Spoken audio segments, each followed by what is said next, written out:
नमस्कार बंधुरा जबा किचेने आपनादेरके स्वागत जानाई। प्रतिदिनेर मतन आजও चले एसेছি नतून एकटी रेसिपि निये।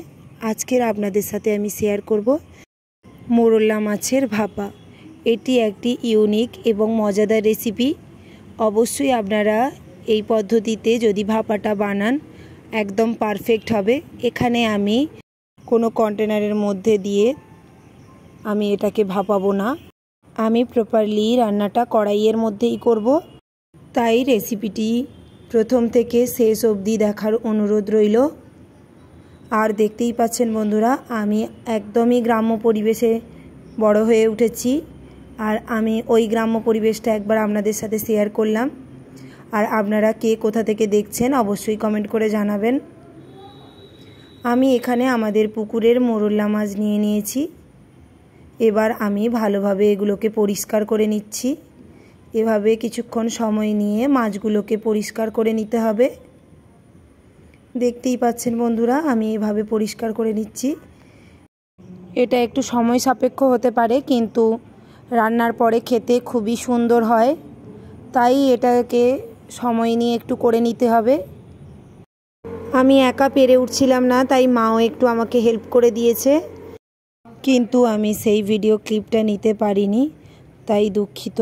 আমি ওই ক্লিপটা দেখাতে পারলাম না আপনাদেরকে। আমি প্রথমের দিকটা একটু নিয়েছিলাম এবং শেষের কয়েকটা ক্লিপ নিয়েছি, তাই পুরোটা দেখানো আপনাদেরকে সম্ভব হয়ে ওঠেনি। আমার প্রায় সমস্ত মোরলা মাছগুলো ভালোভাবে পরিষ্কার করা হয়ে গেছে। এবার আমি পরিষ্কার করে ভালোভাবে ধুয়ে নেব। আর এই দিকে আমি মিক্সিতে আদা, রসুন এবং কেটে রাখা পেঁয়াজ নিয়ে নিয়েছি এবং আমি এর মধ্যে দিয়ে দেব পোস্ত। পোস্ত দিয়েছি আমি 1 চামচ মতন, চাল মগজ দিয়েছি 1 চামচ এবং সরিষা দিয়েছি 3 চামচ। এবার আমি এতে পরিমাণ মতন জল দিয়ে ভালো একটা সুন্দর পেস্ট বানিয়ে নেব। পেস্ট বানানোর সময় অবশ্যই পরিমাণ মতন জল এখানে অ্যাড করতে হবে, না অ্যাড করলে সুন্দর একটা পেস্ট তৈরি হবে না। দেখতেই পাচ্ছেন বন্ধুরা, আমার এতটা পরিমাণ জল লেগেছে, তাই এখানে এতটাই জল দিলাম। আপনাদের কম বেশি যতটা জল প্রয়োজন ততটা জল দেবেন।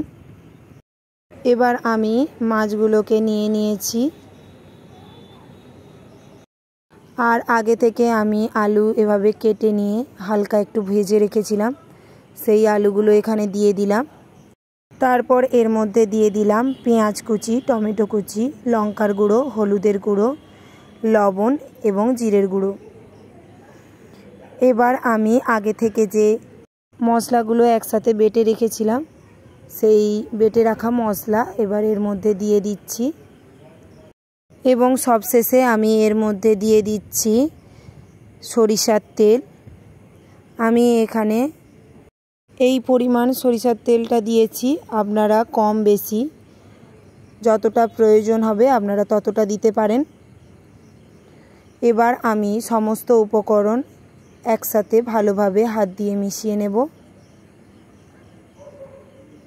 এটাকে কিছুক্ষণ সময় নিয়ে ভালোভাবে মিশিয়ে নিতে হবে। আমি এটাতে কোনো রকম কোনো জল দেব না। এটা মিশিয়ে আমি কিছুক্ষণের জন্য রেস্টে রেখে দেব। রেসিপিটি যদি আপনাদের ভালো লেগে থাকে রেসিপিতে অবশ্যই লাইক, কমেন্ট এবং শেয়ার করে দেবেন। আমার মাখানো প্রায় হয়ে এসছে। এবার আমি এটাকে আধা ঘন্টার জন্য রেস্টে রেখে দিচ্ছি। আপনাদের কাছে যদি সময় থাকে তাহলে এটা 1 ঘন্টার জন্য আপনারা রেখে দেবেন। এবার আমি আধা ঘন্টা পরে চলে এসেছি। এবার আমি প্রথমে কড়াইয়ে কিছুটা পরিমাণ সরিষার তেল দিয়ে দিলাম। এবার আমি সরিষার তেলটা গরম হয়ে এলে এর মধ্যে দিয়ে দিলাম কালো জিরে এবং লঙ্কার গুঁড়ো।